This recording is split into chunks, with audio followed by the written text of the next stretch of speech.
around the league, starting with the Eagles, man. The Eagles had a tough one, tough in-division game. Giants 34, Eagles 17. Jason, what's going on with the Birds, man? I think short week.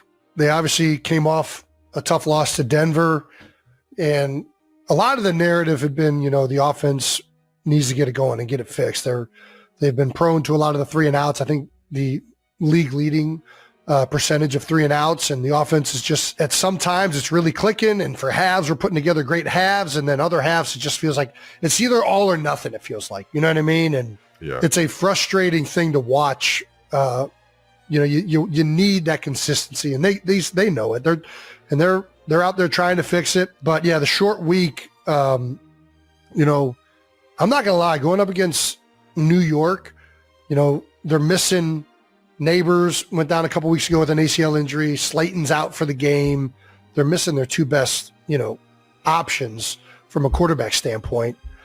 And I thought the Eagles defense, and they would put up a much better performance, and I could not be more wrong. I didn't think that the Giants were going to do much offensively. I did not think Dart was going to be able to throw the ball the way he did.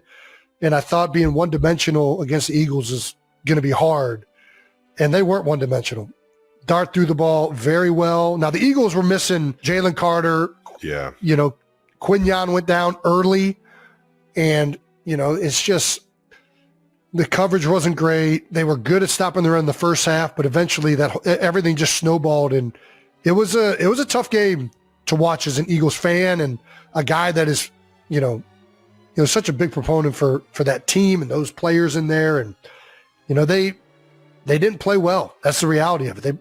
They got, not only did they not play well, but one of the things that was frustrating was just like, the energy difference, if I'm being honest. The Giants. It's crazy how much that energy means everything. How are we showing up to the ballpark today, man? Stout says this a lot. Execution fuels emotion. Yeah. And I know this as a player, and this, like, when it's not going well, it's hard to have find it, man. You got to find it. Exactly. And that's what I think right now with that game. And part of it's the way it unfolded, right? Like the Giants were playing better. The Eagles were not playing well in a lot of phases, and they were getting frustrated as the game went.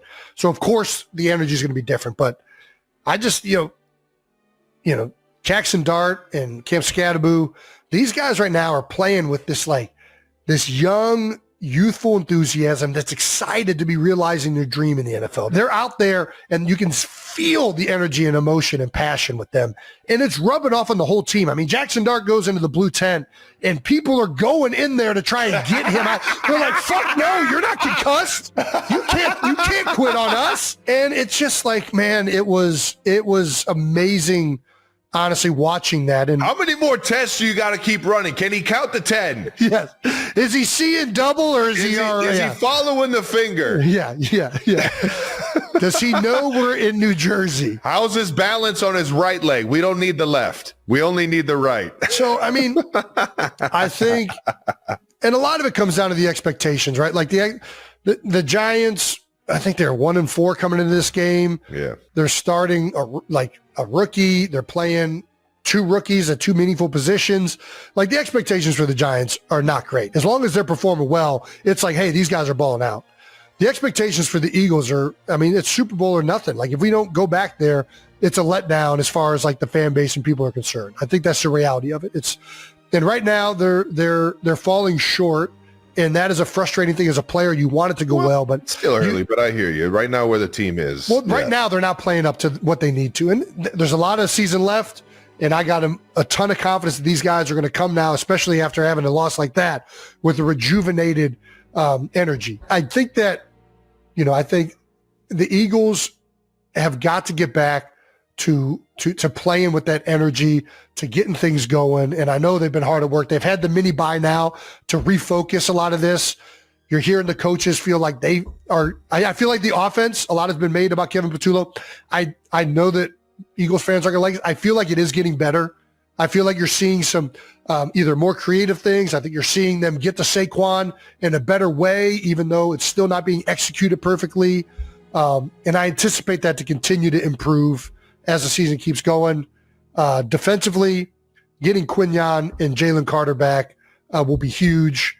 And I got to think Vic Fangio, one of the best coaches in the NFL, is going to get those guys right moving forward.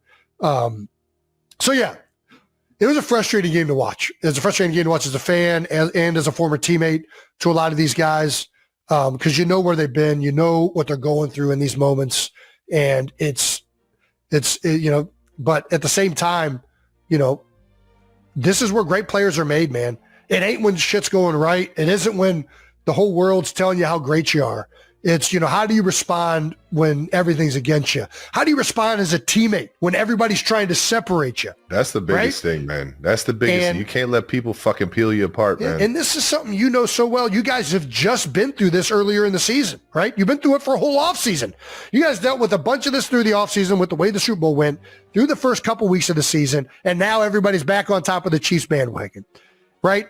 This is when great teams, great players, and great leaders are tested, when you're going through stuff like this. And I look forward to seeing how they respond. That's the reality of it. Brandon put a question on here. I'm assuming Brandon did this. Yeah, you never know. Is it easier to play with no expectations? I feel like I've always had the most expectations on myself. That's a great way to put it. I've always put that Super Bowl or fucking nothing on myself. I've always put that I have to be the best player in the world for my teammate, or I need to find a way to get better. In terms of the scrutiny of the expectations from the world, I think when you first get into the league and you're kind of just what is it? You're living life and you're flying by the seat of your pants, I think is the phrase. Yeah. When you're having fun being in the NFL for the first time, getting wins, being on top of the world, getting recognized for that, I think that is such an easy feel because you don't know what's coming. Because the NFL is going to catch on to what you're doing and you're going to have to make adjustments. I think there is a bit of, it's easy to do it once. Yeah. In a sense, it's not easy to win in the fucking NFL. Yeah. I'm not saying that. Well, that's the bigger thing. Yeah. But go ahead. In terms of getting those first wins, I think that's the easier task than to continue to stack wins, stack seasons and meet those expectations than it is to exceed, maybe some expectations that you set for yourself when you haven't been in that boat. You touched on two things that I think I really love. One being the best players are internally motivated. Yeah. Like if you're finding motivation from the exterior fan bases making noise, whatever it is, you're never going to be one of the best players in the world. That's just not the way it works. The best players in the world want to be the best players in the world, and they can't live without being the best players. Like that's how they fucking operate mentally. That's just the reality of it. You're the hardest person on yourself than anybody else can throw it down on top of you. But I also think that is it easier to play with no expectations, or is it? I think part of this is a little bit of a fallacy where like it's easy for anybody to put one great season together, right? It's not easy to have one great season, but it's easier to do one great season than to continually repeat on that great season, whether it's as a team or as a player. Sustained excellence in the highest level of any profession is incredibly fucking hard. Mm-hmm. You have to, it's incredibly hard to continually find new ways to have success after everybody is trying to beat you in the NFL. And the expectations only come once you've climbed the mountaintop, once you become a great player. So of course it's harder once those expectations are out there to repeat, because it's harder to have sustained excellence than just have a one-off fluke season or a few games. Yeah. I don't know that it's a fair question. Yeah, I hear you on that. Like it's easier when there's no expectations because nobody is saying anything. You don't have that on top of yourself. Yes, that's true. But I don't know that it becomes actually harder because of the expectations. I just think, it's harder to keep rolling the dice and fucking hitting sevens every single time. Like eventually you're going to fucking hit harder to hit a six. Yeah. I was about to say, It's harder to roll the dice and continually hit the point, right? Eventually you're going to hit a seven, right? The sustained excellence aspect of the NFL or any top of your field is extremely hard. And it takes a dedicated work ethic and a great team and great leadership to continually come back to the table and win. And all of you guys out there that just heard Jason give a fucking great speech about don't give up on the craps table, that doesn't mean go out and gamble tonight. No, go gamble. Go have some fun. Just do it responsibly. Yeah, I mean, it's harder from an outside noise thing with the expectations, but I don't know, man. Fuck expectations. I'm just trying to fucking win the day. I'm trying to block outside zone here and fucking reach this nose guard. That's my expectation. Yeah. I ain't focused on this other bullshit. Literally. A rough day for Philly last Thursday. Obviously, the Eagles lost to the Giants, but the Phillies got knocked out of the playoffs, man. Extra innings. Cities in history to have their NHL team lose, NFL team lose, and MLB team lose in the playoffs and be eliminated all on the same day. Yeah, only been done twice, and it's both times it's been done. Oh no, it's both Philly. Fuck. Yeah, Philly last Thursday, and then Philly also on October 16th, 1983. Only two times this happened in history, according to Greg Harvey. Which we will take his word as gospel because that's what we do in these days. What a time to be alive. Yeah, I mean, there was something else in here. You guys must have deleted it, but like was Detroit's day of like the Lions. What was it, Brandon? You had it in there. Lions, Michigan. Yeah. And who else? Tigers. And Tigers, which tells me you know nothing about Detroit. Because Detroit is way more riding with Michigan State. You fucking dumbass. No, I'm sorry. This is definitely a Spartan city. That's fine. These fucking wine drinkers from Ann Arbor. No, fucking Detroit is riding with Michigan State. I would like to apologize to the city of Detroit. I'm sorry. That's on. I'll wear that one. That's on me. That's my fault. Sorry, guys.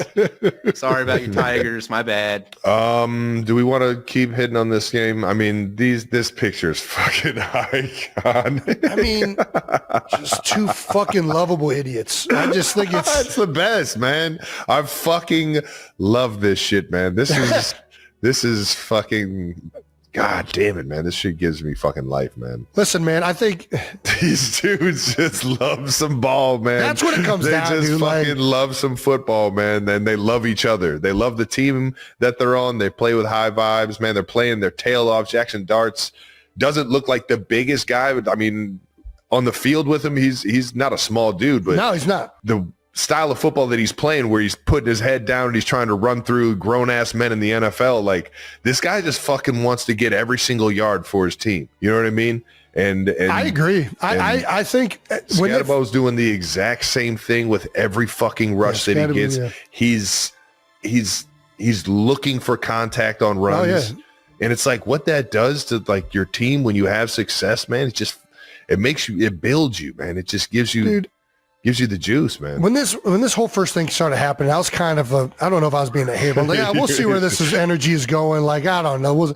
But I got to hand it to him, man. Can we zoom in on this photo? Look at this fucking guy. You can't deny how the whole team has responded to this energy. Like, they are all playing, and like it's infectious, and the entire team has been energized. Look at this fucking the face. Fucking guy. The face. It's so good, man. This is the type of energy that like football, like just guys that love fucking playing ball. Come on, baby. They're excited to do dumb shit. Like, I'm going to go run through that fucking brick wall. Who's man enough to do it? Who wants to do it? Who's with me? I don't give a fuck. Hey, what front was it? What coverage was it? What did the linebacker do? Coach, I just fucking ran straight as fast, as hard as I could and didn't stop moving my feet. That's a fucking mentality that a lot of the NFL is missing right now. And they lost it when they kind of got rid of fullbacks a little bit. Uh-huh. And that's the kind of attitude this guy's bringing. There was a great clip of, I think it was Demario Davis giving this kid flowers and like kind of like, you know, saying like, dude, this guy's for real. Like I fuck with him just because there's no back down. There's no quit. And you need a guy like that. Every team needs that guy, like the replacements. We talk about it with Keanu, like, you know, the fucking middle linebacker, right? Like everybody needs that guy that's like, yeah, you're going to ask me to do something really stupid. I don't give a fuck. I'm willing to go do this dumbass thing just with relentless energy, and I'm going to fucking attack everything in front of me. Like, Yeah. That's what fullback was. That's what every team needs, like a guy like that. And everybody loves that guy, especially when there's an energy.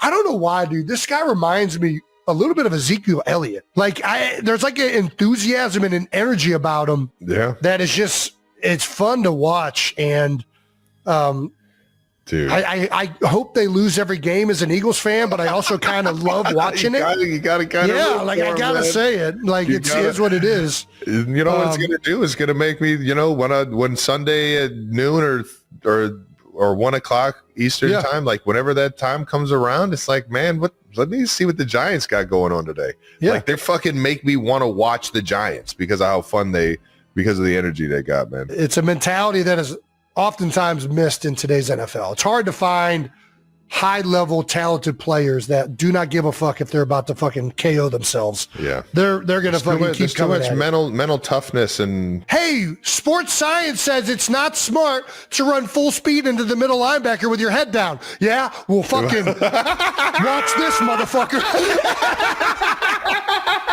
Take your science. You want to see something cool? You can take your science, turn it sideways, bend around and shove it right up your candy ass.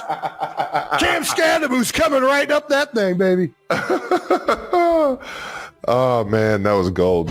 Thank you. I love everything about it. I really do. Oh, zero filter, man. You got to have a psycho. You got to have a psycho, man. You got to have a 1 or 2 or 3 or 4. You got to have a few, man. Those meathead just like don't give a fuck what they're doing. Like and having fun doing it. Johnny Knoxville with shoulder pads on, just willing to fuck himself up for the team. Yeah, quotes from teammates are hysterical. He's genuinely an idiot from Gunnar. I don't even know how to fucking say this Polish ass name. Gunnar Oyswuski. What the fuck am I doing, Brandon? I don't know what this fucking name is. I love how Brandon got that straight. I'll put it in here if we can. He's genuinely an idiot. Love that. Jackson Dart, the first time we met, we said 3 words to each other, just headbutted each other.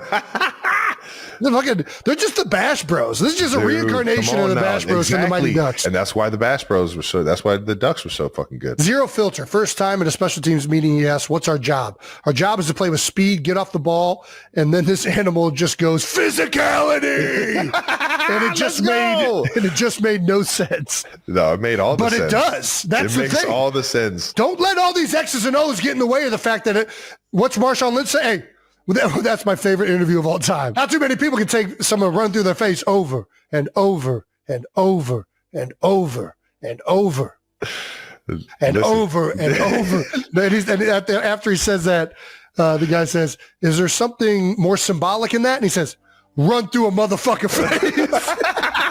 No, motherfucker. There ain't a metaphor. There's no fucking simile happen. There ain't a pun. It's just fucking me and your goddamn chest, and I'm putting a hole in that motherfucker. That's what the fucking science is. Dude, you're getting me fired up, man. Oh, goddamn, that shit's gold. All right, rest of the league. Dolphins suck.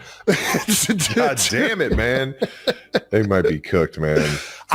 Even the Mike McDaniel's Mike McDaniel's press conference is just like, he knows they're cooked. Like there's zero hope happening right now with the Dolphins. I just don't even know what to take of them. And you watch the tape and there's still like creative stuff being designed. Like it just feels like they are searching, man. The line is struggling to block a lot of that stuff.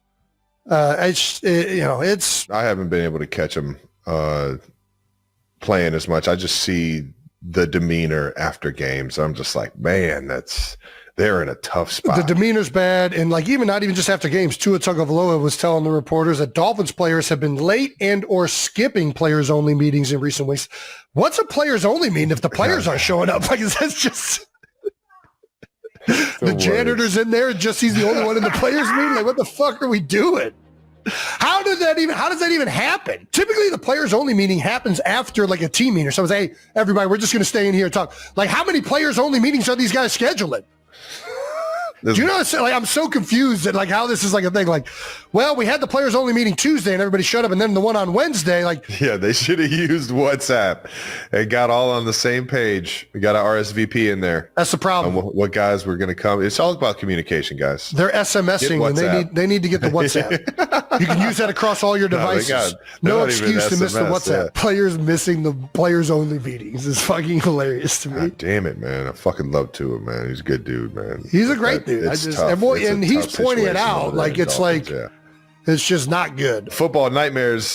Trent Williams shared he has nightmares about showing up late to games.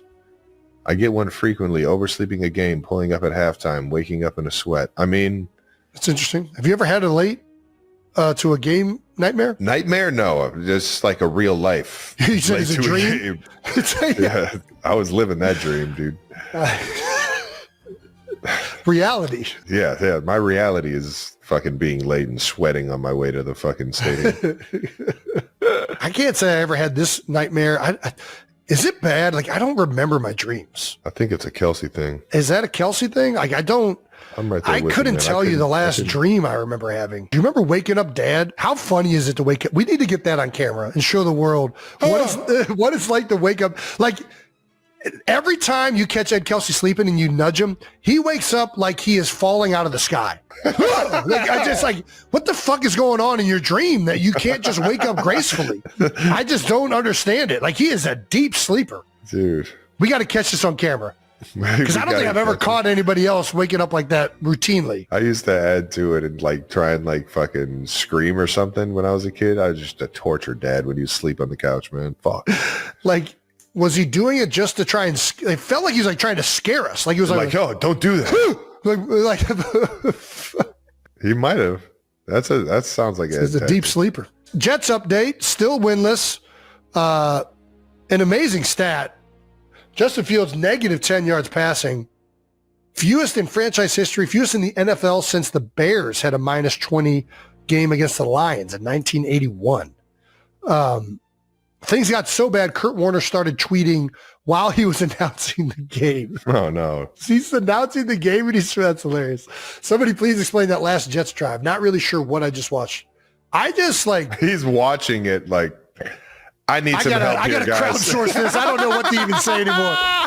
Damn, Kurt. Jets Jake. Can we get some, like, we got to bring you on, Jets Jake. Our local Jets expert, Jets Jake, also social media expert extraordinaire, Jake. What's going on with the Jets? What, from your expert NFL perspective, what do you think is happening? The defense was really bad at first. Then the defense got better. Now the offense can't do anything. It's all really bad. Garrett Wilson's hurt now. He was like the only bright spot on the offense. They've been running the ball pretty good. Yeah, the offensive line was playing pretty good. Running the ball was the only thing that they could do, and then people forced them to throw the ball, and they got negative 10 passing yards.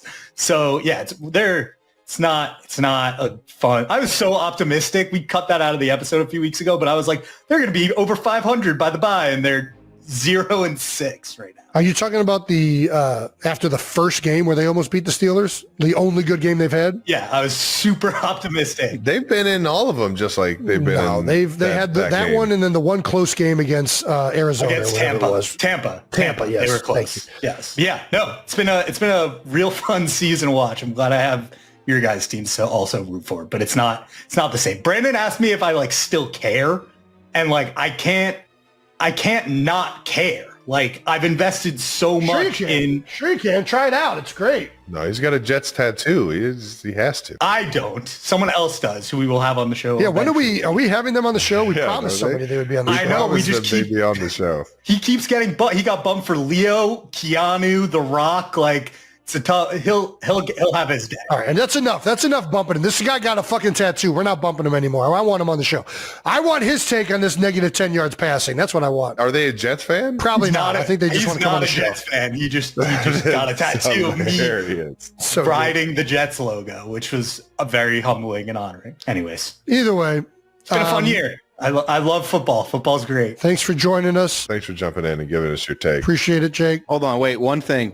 Get back in here, Jake. I want to do one thing. Jake, just because we've wasted time on the Jets now. You got to give me something. Pick the first win. Oh, boy. Oh, wow. Pick the first win. Call your shot. Babe Ruth, point to outfield. Call it right now. Do it. Do it. This is going to look really bad really quickly if I'm wrong, but like Carolina has been horrible on the road. I do think the 0-6 Jets could get a win. Like, this is why I care every week. It's Call like, it. Next week, I do think the Jets win that game. Carolina coming into MetLife. All right, So we'll see you next week, Jake. Lock it in. See you guys. See you guys next week. We'll get an update next week. Thank you. Truly amazing optimism in the face of such horrid Jake is a sick man. evidence. The ability of Jets fans to negate what they're observationally looking at is truly remarkable. Thank you, Jake, for your input. Thank you, Jake. No problem. We are officially a third of the way through the NFL season. So let's take a look at where we're at so far. All right, who's good? Toughest division. Toughest division might be the AFC West. I don't know who else. NFC North, probably. Lions, Packers, Bears got a big win against Washington. There's a lot of bad. What's happening in the NFL? It is a crazy year. I don't know what's going on. There's not really any team that feels like they are like the juggernaut. No. Feels like it's wide open. Bills losing last night. Dude, nobody. Lions look like they were starting to get it done. Then you guys go out there. I mean, the Chiefs kind of feel that way, but they're 3-3. I don't. It's a wild year right now, man. The Colts are 5-1, but they haven't played anybody. Like, I like the Colts, but like I still got to see it. Yeah. Yeah, I don't know, man. It's just a weird year. It's wide open. Who do you think the biggest surprise is? Daniel Jones. I don't even think it's Danny close. Jones, man. All right, now surprised. I think everybody who thought that Daniel Jones was going to go in there and through the first 6 weeks be the number one quarterback in QBR. The Colts would be 5-1. Like, I thought Daniel Jones got around and he went into a great opportunity. Yeah, I mean, listen, I thought he got a shit end of the stick. Great wide over receivers, a studded tight end right now. Okay, but you thought it was going to look like this? You thought it was going to look like this? I don't know if you. No, come on. I don't know. Nobody thought it was going to be this. I didn't have a thought. Fair enough. But at the same time, it's like it makes sense that he's going out there and he's winning football games. I thought he was a better quarterback in New York than people gave him credit, but I definitely did not expect this. He has far exceeded any of my expectations, and I don't know who else has been the biggest surprise. Like, I'm trying to think. I'd say Seattle. I didn't feel. You didn't think Darnold would be able to? It's repeat? not even Darnold, man. I just knew the first year coach. Seattle kind of turned. Is it second year? My bad. Like Seattle, yeah. They traded DK. I'm like, what does that team look like with the new quarterback and a second year coach? And sure enough, man, I saw it firsthand in preseason. I'm like, man, this team's got juice. This team can run the fucking football. Yeah. They got players, man. They got dogs at wide receiver. They got my guy AJ Barner from Cleveland, Ohio football player at tight end, baby. Let's fucking go. I mean, listen, they had a big win this past week. I think they've definitely been surprising. Trying to think of who else. I thought the Bucs would be great, so that's not a surprise. I guess I'm surprised the 49ers have been able to weather all these injuries and somehow be towards the top of the NFL. Like, they've done a great job with that. Now they just lose Fred Warner. Oh, God. I mean, it's like they get my guy George Kittle back, but that Fred Warner and Patriots got to be up there. It's tough. Patriots got to be up there. I mean, Vrabel got them right quick. Yeah. They're playing good ball. Drake May looks legit. Making a lot of plays, not just he makes on-schedule plays, then he scrambles around, makes off-schedule plays. The poise and like that's what it is. He's the calm and savviness of him, man. He looks like a fucking 8-year, 10-year veteran. Doing Like it for a while. Yeah. It's impressive. Ravens struggling is a surprise, but I think when you go through the injuries, it's not that surprising. I don't know, man. The whole year is a surprise. It's just been wild. Yeah. All the teams I thought were going to be the competitive teams coming in, it just looks like all of them are, they're losing games. It's so wide open. Coach of the year. Who do we think is the coach of the year through the first quarter? I mean, I'm a little biased, but ooh, Andy? Come on now, baby. Come on. Don't be a homer for once, Travis. Andy Reid is expected. You guys are expected to go to the Super Bowl and you're 3-3. Do not give me Andy Reid as the coach of the year through the first quarter. Yeah, I love Andy Reid. I love Andy. Yeah. He's the coach of my world. I love Andy Reid. Who's exceeded their expectations the most? Braves. I think it's Braves. I feel like even with the Colts, it felt like there's like pieces in place, and Shane's done a phenomenal job this year. I think the Patriots being good is the biggest surprise. I did not think that they would be good this year. I thought it was going to take longer for them to be good. So I'll go with Vrabel. Plus another Ohio guy to just give an award to. MVP. Let's go. Northeast Ohio. MVP. I think it's a clear runaway through the first quarter of the season. Pat Mahomes, baby. Baker Mayfield. No question about it. I love Baker, so I'll allow that. He's got a lot of great weapons, but he's also, this last game, like everybody's hurt. Mike Evans is down. Chris Godwin's down. Buka's down. Bucky's down. And he's still balling out. He's still putting up over 300 yards, basically. He's tearing it up this year. Shake and bake, baby. Bold Topics was brought to you by Raising Cane's Chicken Fingers. How about it, man? That does it for Bold Topics. Specifically, the fingers. All right. Jinx. And moving into Stamp of the Week. Let's get to Stamp of the Week, brought to you by Starbucks, your new protein coffee destination. Two things I do love, protein and coffee. All right, who we going with? Who we going with? I'm going with my guy, Jalen Moore, man, keeping it in the house. Filled in at left tackle the other day. Has a brand new baby girl in the house. I'm sure keeping him up at night. I was born the day before the game. Shout out to Jalen's wife. And shout out to Jalen, man. One of my favorite teammates right now. Guy's fucking awesome to be in the building with. Detroit's finest. Yeah, baby. And couldn't be happier that he got his opportunity to shine on a little Monday or a little Sunday night football. Well, make sure to ask Jalen if he's a Michigan or a Michigan State fan. I'm gonna say he's a State guy. I hope he is. I don't know. Kind of loser says Michigan fan. Okay, State fans who went tarps off. Did you see this? No. What's this video? Tarps off.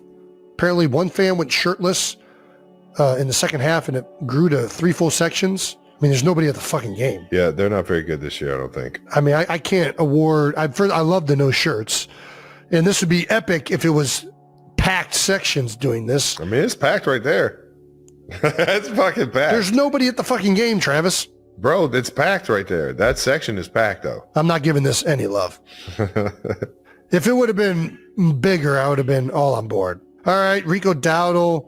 I keep giving him the Hemi. He had, again, Rico Dowdle went for more than 230 yards from scrimmage. He's fucking killing it. 2 games in a row. He's been fucking unbelievable. Torched his former team, the Dallas Cowboys. It wasn't even all like big runs either. Like it was a lot of like 7-yard, 8-yard, like just like Man Mountain Dean coming downhill. Like I love this. He warned his former Dallas Cowboys teammates last week they'd better get ready and buckle up. And then after the game, they wasn't buckled up. It wasn't buckled up. That's a banger. No, they weren't. Tez Johnson, 145-yard touchdown reception, and thought the crowd was chanting MVP for him. Oh yeah, that's a funny one. Yeah. It's a funny one. I'm thinking they talking about me. So I asked Shep, and he was like, yeah. I was like, I ain't do nothing this year. And then he was like, they talking about Baker. No, he's not getting a stamp for that. Texas A&M police Twitter account? What's this, Brandon? You haven't heard about this? No. This is the Texas A&M police Twitter account that you need to follow on Saturdays because they just tweet hilarious. out the various students being arrested at games. So you get things like public intoxication, PA 102, unable to walk, given opportunity to call a sober friend, but he locked himself out of his phone, arrested. No, the best is the third one. You got to read the third one. Public intoxication. Aggie Park contacted subject eating a sandwich with a water jug of whiskey. The BAC was, you heard this right, .337. Oh my God. Released to the EMS. Jesus Christ. Is that real? I like this. Yes.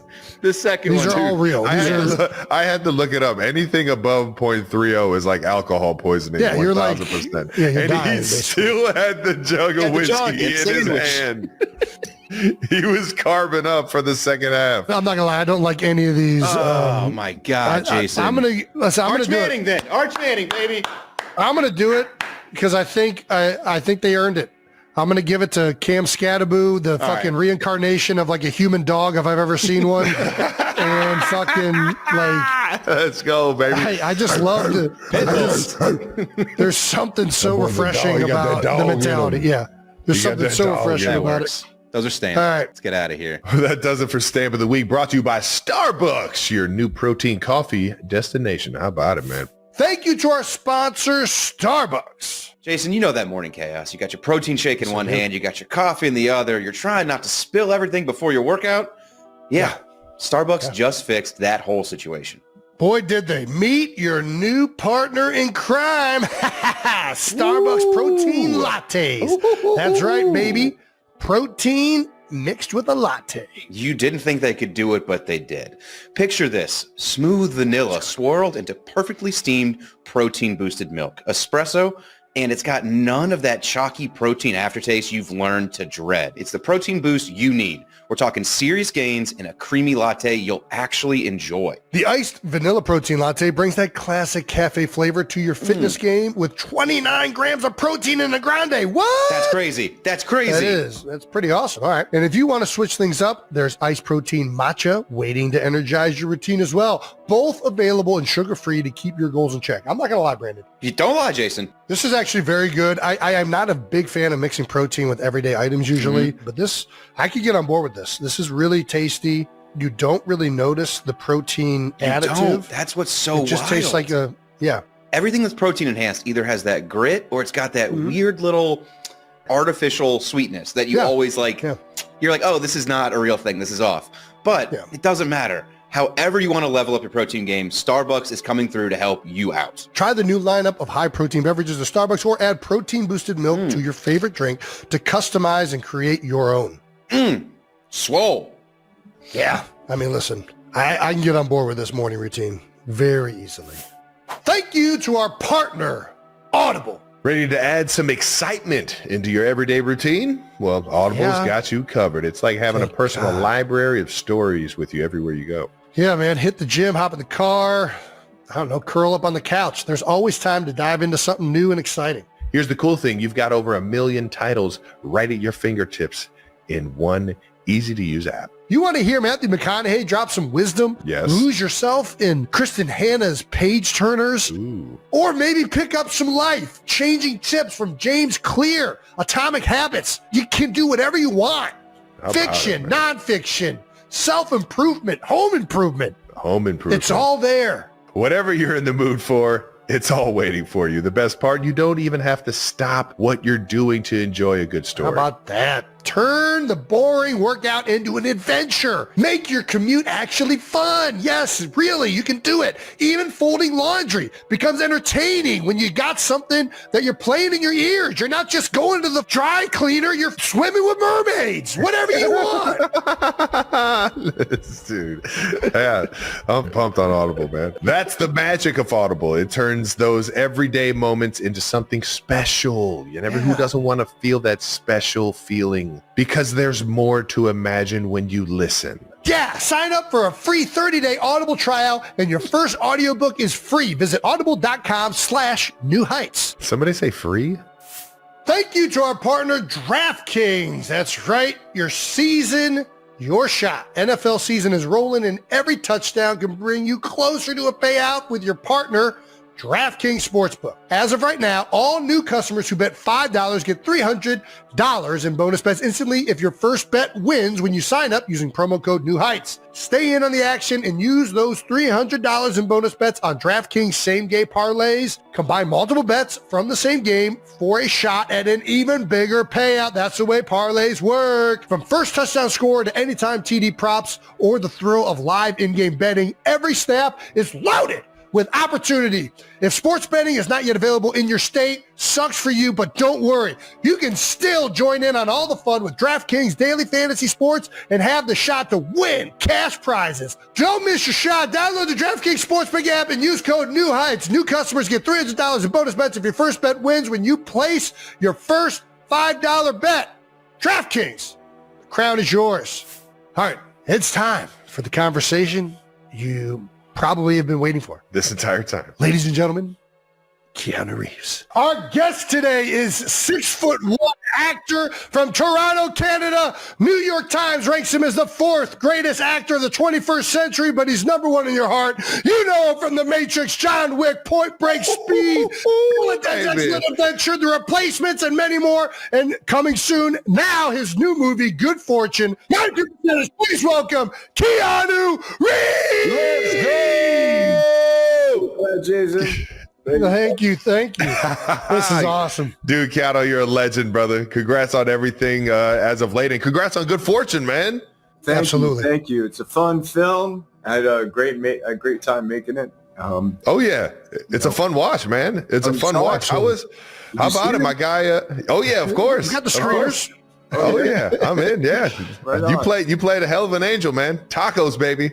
Who doesn't love tacos? Tell me about what it was like working with Aziz Ansari as a director. He was really lovely. He had a vision.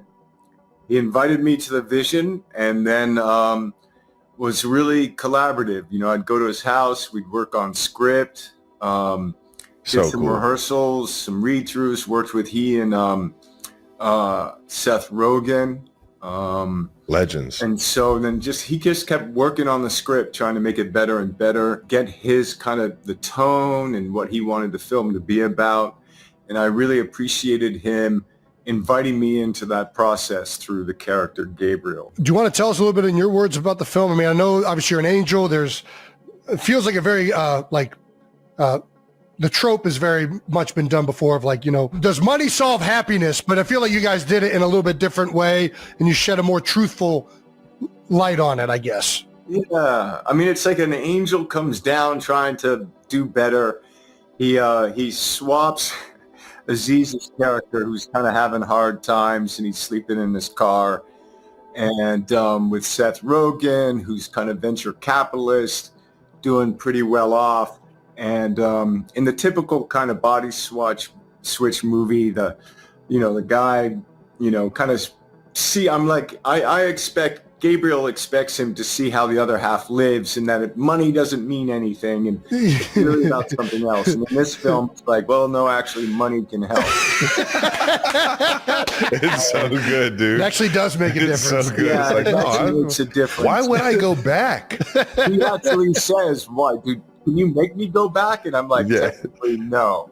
And I'm like, but you're not that kind of guy, you're taking someone else's life. And he's like, yeah, well, then let me just do it for a couple of weeks. Yeah. But through that journey, because then, of course, I'm kind of screwing up. I'm not supposed to switch these lives. And then when he doesn't want to go back, then I basically get fired. And You de-winged, man. And then I have to become human. And then I go on this journey of kind of seeing how they both are. That's some of my favorite parts of the movie is you having to now be human and realizing what food tastes like. Yeah, food. You know what I mean? Spreading, a hamburger, chicken nuggets. And that was fun. I found it pretty funny because I feel like of all the celebrities, of A-list celebrities, when I think of them, you seem the most like down to earth, like figuratively and literally. Like I see you going, taking public transport, you're walking down the street, like you are with the people. There's nothing that like you push that like you are not connected to like the human experience. Yeah. Like, was there something that spoke to you in particular about like what the message this film was trying to put across in that regard? Yeah, for sure. I mean, I thought that it handled a kind of allegory or, taking on a kind of tough subject of people, having to work multiple jobs and Aziz kind of takes on the perception of the American dream. And, that can be not funny. And I thought he was really sensitive to representing that struggle at a certain level and coming to a place that's, not just about hope, but practical things in the sense of just, it's about friendship. It's about connection. It's about laughter. It's about heart. And yes, these other things are happening. But take what we have, what we can do, take each other, reach out, be connected. It's really just the kind of backbone and the riches of being alive. Beautifully said, as always. Beautifully said, man. Well, I got to ask you, would Keanu Reeves be a good angel or a bad angel in real life? How do you think you'd nail that? That's my job. Well, if I'm putting my mind to it, I think I would be okay. I'd be okay. I mean, my angel, Gabriel, he's just in charge of like texting and driving. So if someone so good, dude. I love that it separates. Yeah. Like they separate the angel duties. Like, no, that's not your You're in this department over here. I can handle that. I can just tap you on the shoulder and kind of help. I look up to another angel, Azrael, who's like, saving lost souls. I don't know. Could try. Well, I have a feeling you'd nail it. What you haven't done a comedy in a minute. What sparked you to kind of go back into that genre? Well, John Wick's got some humor. Oh yeah. But it's not a comedy. Yes. I love it. I love it, and I hadn't done it for a while. I had done another sequel with Bill and Ted's Excellent Adventure.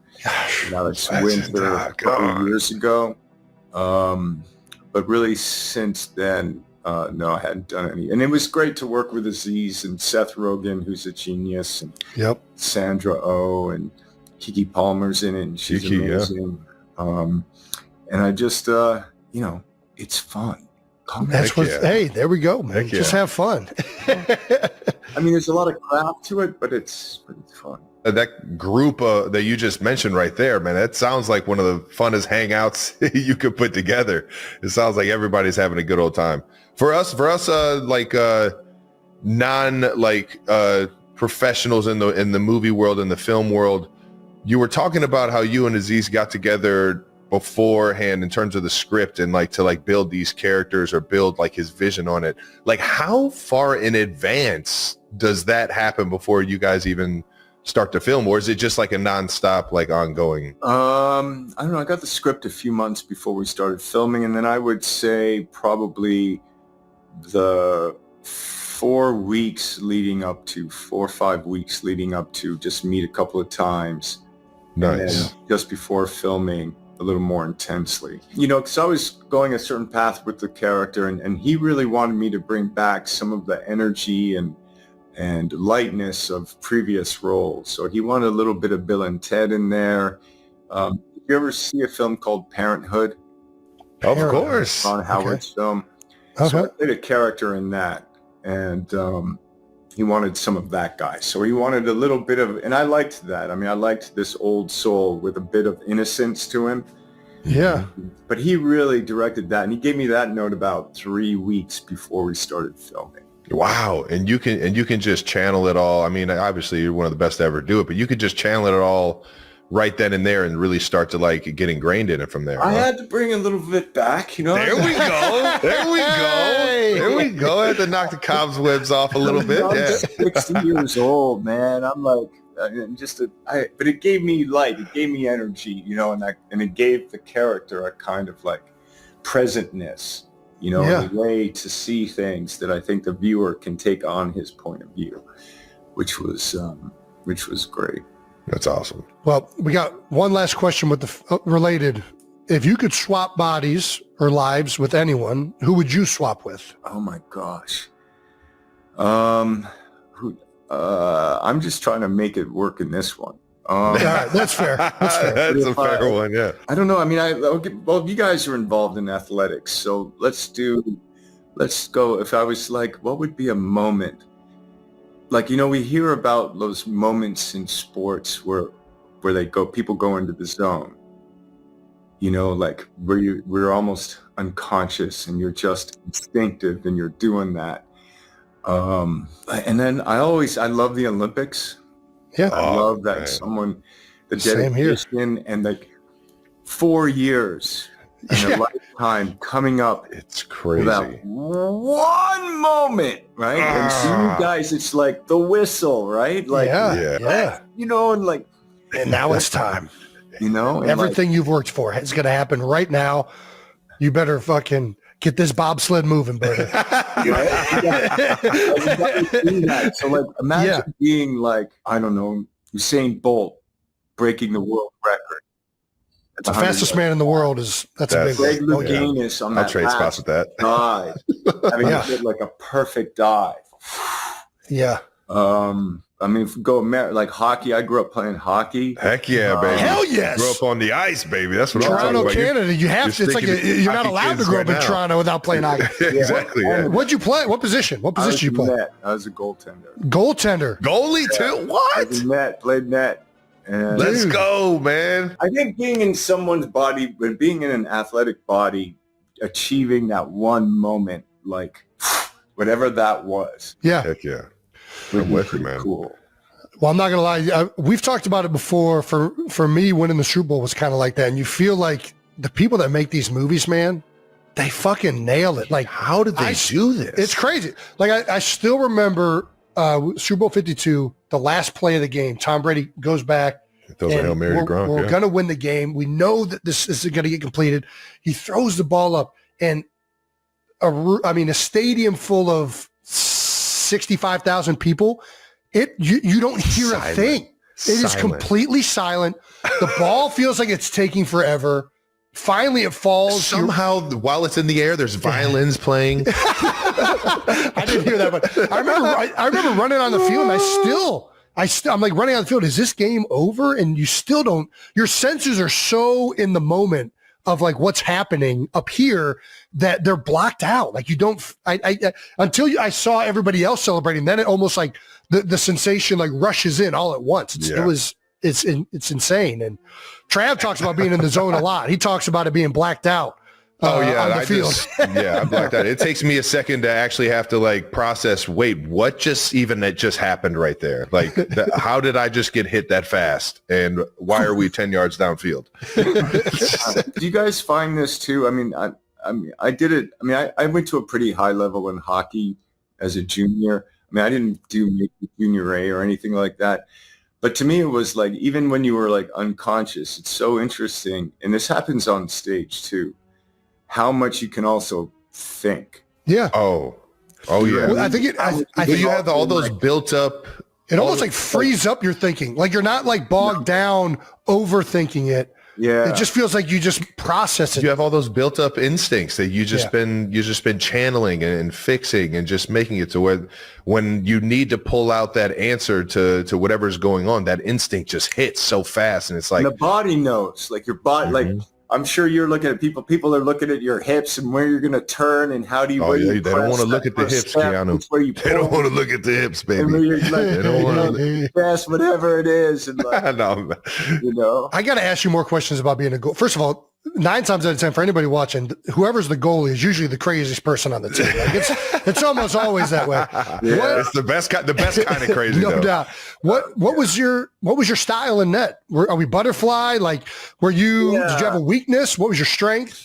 So I grew up in an era, I started playing street hockey and ice hockey in the 70s. And then I guess my hockey was like 80, 81, 82, 83, 84, 85. So it was like, and high school hockey. I had a tryout for a junior B team and then had a possible tryout for major junior A. But, so I was kind of like a crossover style. Okay. So my 70s styles were more stand upright. Yeah. But I was still like Jerry Cheevers from Boston initially really kind of brought around the butterfly style. But early days. And then there was like 70s Russian hockey, which was like Tretiak, who kind of did the butterfly a little bit. Okay. And I was doing Jacques Plante, Bernie Parent. I was about to say Bernie, rest in peace, just passed away. Legendary flyer. You beat me to it. Yeah. And he was kind of upright. So I was like, I would get told I went down too much. Okay. And I All was right. also like, so I was like a stand-up goalie I was stand-up goalie first. So like in ice hockey, but in a butterfly position, you kind of kick out like here. Yes. Yeah. In the old stand-up style, if you were going to do a skate save, you would turn out. Oh, wow. What? That doesn't make Really? any sense, man. Right? So if you were It's standing exposure right you were there. Here, no, but like if the shot's going low to my glove side, right? Yeah. You would go butterfly and stop it here, right? Got it. You would go out. You'd kick Yes. out. Anyway. I've seen that maneuver now watching All the time, clips. yeah. That's old school hockey. That's good shit right there, man. I did some celebrity games, and I remember some of the players who were playing, like, you're in a celebrity game, and it's like, oh, you can play hockey. I'm like, yeah, I'm okay. And then they're like, wow, you're like, they would say to me, it's like, wow, playing against you is like when we played, like, in high school, like old time goal. So good, I man. love it. I had a good glove hand, really fast reflexes, and I was positionally sound. Oh, is that a good angle? I love it, man. We grew up playing hockey. I don't know if you know that, Keanu. We played growing up too. I recently got back out on the ice on just like rented a pair of skates. Haven't been out there in like 10 years. There was like I just happened to stumble across this. I was trying to watch football games so in Jacksonville. crazy, And for some reason, the sports bar was in an ice rink. And there were beer leagues happening all around me. And one of the guys was like, hey, do you want to hop out on the ice? I'm like, hell yeah, I want to hop out on this ice. Let's go, baby. And I mean, I was like a deer. I like a baby deer trying to skate. I couldn't do it. I'm blaming it on the skates. I'm hoping I still got it. But it just made me fall in love with, I just love being in an ice rink, the smell, like everything about it. Yeah. It's like stale. Yeah, man. I'm telling you, I hate playing in the heat in football. When it gets to like right now to November and December and January where it feels like I'm just breathing in an ice rink. Oh man, fire me up. I could go all day. Just those nostrils going. Day, man. All right, we do want to ask some more questions. Is there a Mount Rushmore, in your opinion, of Keanu Reeves quotes? Like, what are your favorite quotes that you get thrown at you like routinely from your career? Okay, well, I'll just say some of that come out on the street, like, Gary Busey saying, Utah, give me 2. Yeah, okay, there we go. Not my line, but... yeah, that's a good one. I did a film in the 80s called River's Edge, where my character calls another character motherfucker food eater. You just hear mother eater food, motherfucker food eater. I guess I've been known for saying whoa, Yeah. Whoa. Yeah. Whoa. With Bill and Ted's Be Excellent. Dude, that was the one I immediately think of. It's just such a great way to go about life, man. Yeah. Summed up perfectly. Be excellent to each other and party on, baby. Party on. So sweet. Be excellent to each other. I don't know. Does John Wick have any? I mean, it's just a dog. It wasn't just a dog. Yeah. I don't know. He doesn't. I don't know. He's more of a quiet, calm, centered assassin. Calm. Dude, throughout the whole thing, I think of just this maniacally. Yeah, that was crazy. He just came through the screen, man. That was awesome. Maybe that's what it makes you think. Oh man, dude, after good fortune, you're gonna be having cigarettes and tacos thrown at you, man. It's so good. It's not a bad day. There you go. Yeah, it's one of the things we love as humans. We'll get to our last segment, Big Dog, and get you out of here, man. Our last segment is called "We Gotta Ask," but you don't have to answer. You can tell us to fuck off, but we would love to hear your input on a few of these, man. First one, famously played Neo from The Matrix, as we were just talking about. Are you upset we apparently learned nothing from those movies? Like AI is, how far are we out from just The Matrix being real, brother? Do you think about this? You got to think about this like a lot, right? Yeah.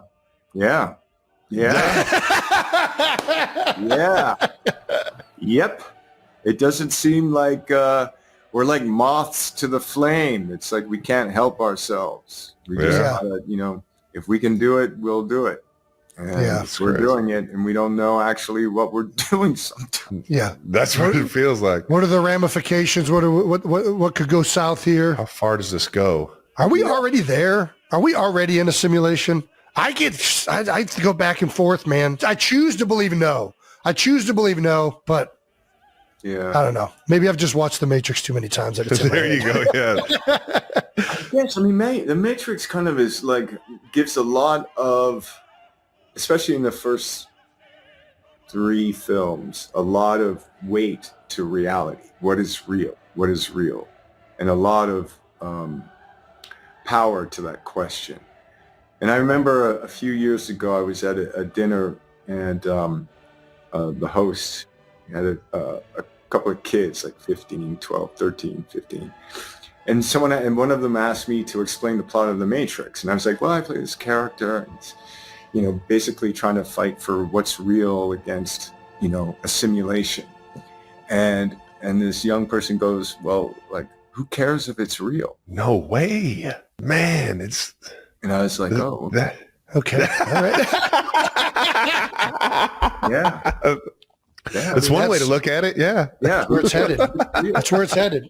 And it's like how we're going to value those that matter and who will care. Well, it's crazy. I'm on the side of real. It's crazy, isn't it? Anyway, It's is there another crazy. one? I'm on the real. I'm on the real side, man. Yeah. All right. In lighter note. Okay. In Point Break, Patrick Swayze does a lot of his own skydiving. Are you known as your own stunts kind of guy? And like John Wick, obviously we've seen all the action movies. Like, do you do a lot of your own stunts? Yeah, I like to say, because it's true, that I don't do stunts. Okay. Fair enough. All Like right. my son Double Jackson Spidell got hit by a lot of cars. I didn't get hit by him. John Wick That got is a hit by a stunt. lot of cars, and Jackson was getting hit by cars. Okay. So if I'm there, if I'm doing something like I really learned actually with Point Break, and a wonderful stunt coordinator named Glenn Wilder and in a film called Speed with a stunt coordinator named Gary Hines. How can we put the actor into the action? Because then you don't have to cut away from the story and the character. And so you create a really good connection with the audience. And I really liked that and believed in that. And that's something that the Wachowskis on The Matrix believed in and wanted to do as well. So I'll do as much as I can do, but if I'm there, it's not a stunt. And if I'm not there, it's a stunt because it's dangerous. And, so. Well, this brings up another thing we wanted to ask you. You've done all these iconic action movies where you're moving and fighting and running. Is it true that you got hurt doing this last film more than you got hurt in all these other ones? Like, you're an angel tapping people on the back who are texted driving, and all of a sudden you hurt your knee. Is that accurate? Yep. Oh no. Well, I was shooting a scene, and I was going back to the dressing room, which was at a residence, and they had a carpet laid down to protect the owner's carpet. And then there was a little section, and then I caught my foot, and I started to fall, and then I spiked my left knee. Bang, just spiked it, and my left patella went like this. Oh. And my kneecap, I had a vertical break. It didn't break the top and bottom. A vertical break? I've never heard of this. I've never heard of this. So, Yeah. Oh my God. It just snapped right in the middle of it. Be better than a horizontal break. Well, that's good. Oh, At least it's better than a horizontal, but that still sounds pretty messed up. Terrible. Did it heal? Like, what is it? Do you need surgery for this, or it all just heals on its own? No, but with the vertical, they just said, I was immobilized and wore a brace for basically 10 weeks. But I filmed while I had that. But until they pulled the blood out of the capsule, Yeah.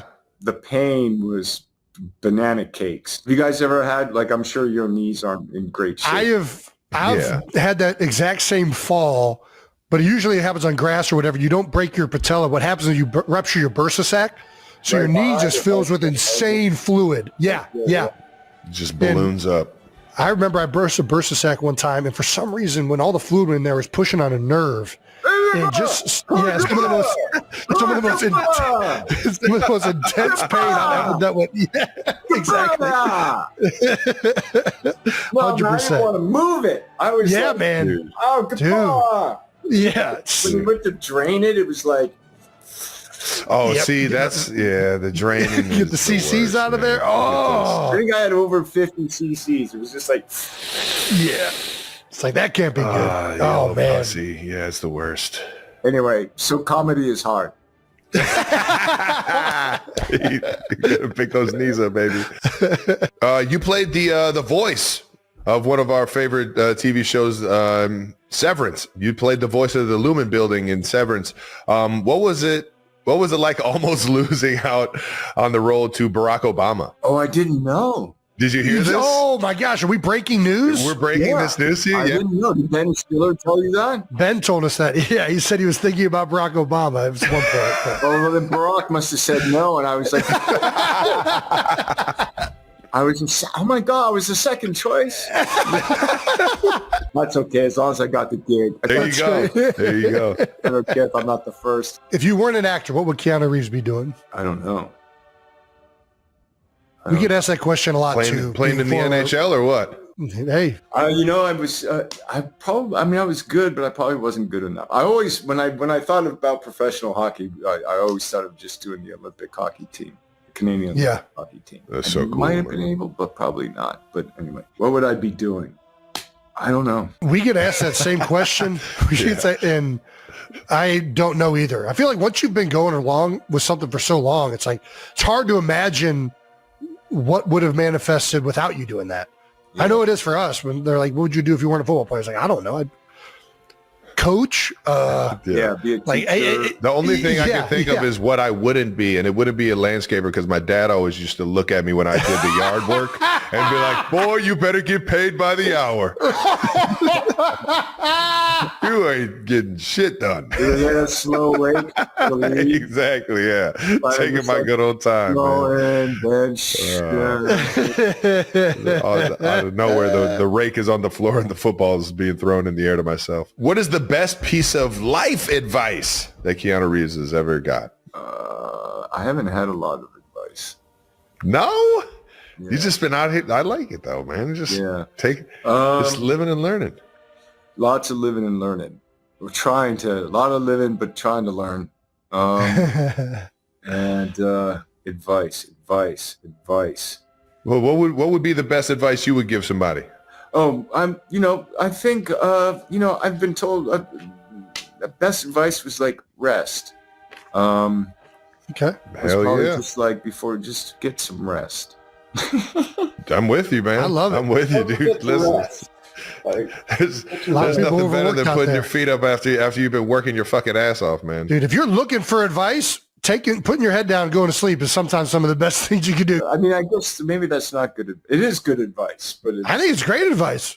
Yeah. Especially if somebody's looking for advice, because then they've been thinking about it, right? It's like, man, how can I solve this? What can I do? And 9 times out of 10, once you're in that state, it's like, all right, let's take a second and rest. Take a rest. Get a clear mind. Let's come back to this. Recharge that brain. Get a clear mind. I didn't get the clear the mind part. All right, last question. And it can be good, bad, whatever you choose. Do you have a welcome to Hollywood moment? Oh, welcome to Hollywood moment. We ask a lot of our guests who are athletes, welcome to the NFL moment, whatever. Do you have a welcome to the industry, welcome to Hollywood, welcome to acting? Like, is there anything that stands out where you're like, man, this is either what I want to do or, go ahead. Sorry. I got paid when I was like 16. So I was a professional actor around 16, 17. Okay. Wow. I was in Toronto, Canada. And then I got a manager who lived in Los Angeles. And I ended up doing a movie of the week in Canada, Toronto, that got me an agent in LA. Okay. So at 20 years old, I drove in my car to Los Angeles, got out of my car, and my manager said, "We want to change your name." And so that's like a welcome to Hollywood.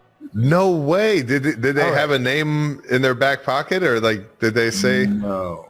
So you didn't even let it get to that point. You're like, no. I was like, oh, and I remember I was on the beach. I was walking on the beach, and I was just like, my name. What am I change my name? Yeah. No, and it ended up. My middle name is Charles, so I was like Chuck, and I grew up on a street called Spadina, Chuck Spadina, and then I was like something Templeton, but then I was just like, so then I became Casey Reeves. Oh my God. Casey Reeves. Casey Reeves? Credited as Casey Reeves. In your first film? I think so. Maybe. And wow. Maybe. I think there is. And then I couldn't do it. So then I would be in auditions and they'd go Casey Reeves and I'd be like, I wouldn't even answer. I was like, somebody's got to call you and you got to respond. I think like 6 months later, I was like, I'm not doing this. Yeah. There you go. Yeah. But that's a Hollywood moment. Yeah, I was about to say, welcome to Hollywood, baby. Well, Keanu, we cannot thank you enough. Who's going to win the Super Bowl? I think the Kansas City Chiefs are rolling right now, big guy. That's all. Yeah, man. Don't sleep on those Eagles. Jason.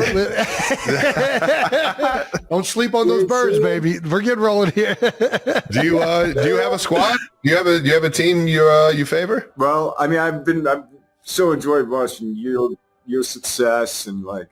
The room burst into laughter and wide-eyed surprise when Wyatt and Elliotte heard their Uncle Travis share a sweet story about Taylor Swift on his podcast. What started as a casual conversation quickly turned into one of those heartwarming moments that fans can't stop talking about. During the podcast episode, Travis Kelce opened up about a special and surprisingly tender moment he shared with his fiancée, Taylor Swift.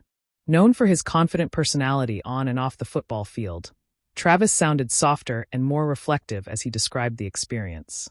But the real scene stealers came when Wyatt and Elliotte heard the story and reacted in the most genuine way possible.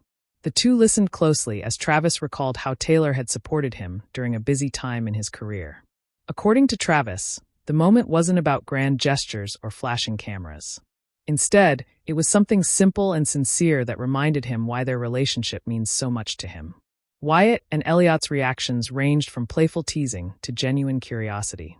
At one point, they joked about having one of the world's biggest pop stars as Aunt Taylor, which made the conversation even more entertaining. Their excitement reflected what many fans feel when they see glimpses of Taylor and Travis's relationship beyond the headlines. What made the podcast moment special was its authenticity. Travis wasn't delivering a rehearsed line or a polished speech. He was sharing a memory that felt personal, and Wyatt and Elliotte responded like any family members would, with laughter, questions, and a little bit of awe. For fans of the couple, it offered a rare peek into how their relationship fits into everyday family life. And judging by Wyatt and Elliotte's reactions, Aunt Taylor seems to be fitting into the Kelce family just fine.